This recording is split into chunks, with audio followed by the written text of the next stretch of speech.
Olá, caríssimo telespectador da Rede Século XXI, obrigado pela sua audiência. Cá estamos para dar continuidade ao estudo da última parte do Catecismo da Igreja Católica, a quarta parte, sobre a oração na vida cristã, programa sob a responsabilidade do Ordinariado Militar do Brasil.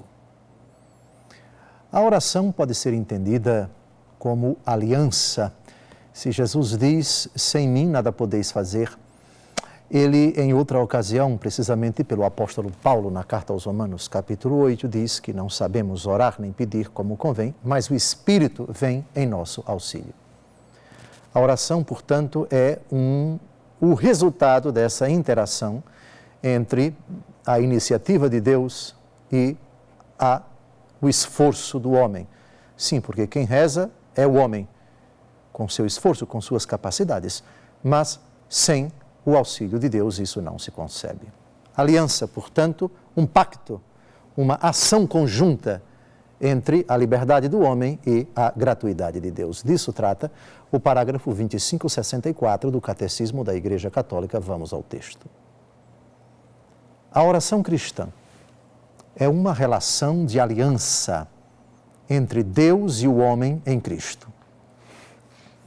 É a ação de Deus e do homem. Jorra do Espírito Santo e de nós, toda orientada para o Pai, em comunhão com a vontade humana do Filho de Deus feito homem. Aliança, nem somente Deus, nem somente o homem. O homem com Deus, o homem em Deus, mas também o homem por Deus. Por isso se fala de uma aliança entre o homem e Deus, mas em Cristo. Cristo orante, Cristo o caminho que leva ao Pai. Depois, é uma ação de Deus e do homem. Se é uma ação de Deus e do homem, é Deus quem reza e é o homem quem reza. Mas atenção, Deus reza em nós, pelo seu Espírito.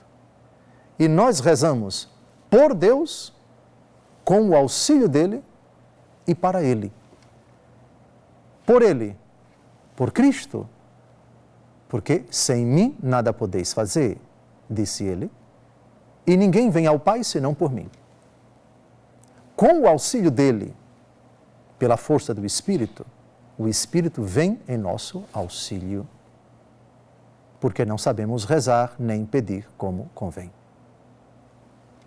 E conclui o texto, é uma oração totalmente dirigida ao Pai, porque o Pai é a meta, porque o Pai não somente é a fonte primária, o princípio sem princípio, mas é a meta, é o destino da nossa oração, mas sempre mediante a vontade humana do Filho de Deus feito homem. Porque a oração não é mediante em união com a vontade divina de Jesus, dado que Jesus é verdadeiro homem e verdadeiro Deus. Porque a oração é em união com a vontade humana do Filho de Deus feito homem. Porque o Filho de Deus, sem a encarnação, ele não reza. Ele está em comunhão profunda com o Pai. Tudo que o Pai tem, ele tem.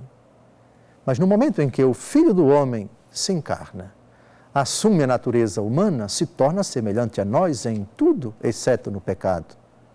Portanto, ele reza. Ele sente a necessidade de rezar. E nós, com ele, unidos a ele, ao Filho do homem encarnado, ao Filho de Deus feito homem, ao Filho do homem, à vontade divina do Filho do homem, nós rezamos ao Pai unidos ao Filho que rezou, ao Filho que se angustiou, ao Filho que suplicou por si e por nós. É, portanto, uma ação toda de Deus e uma ação toda do homem.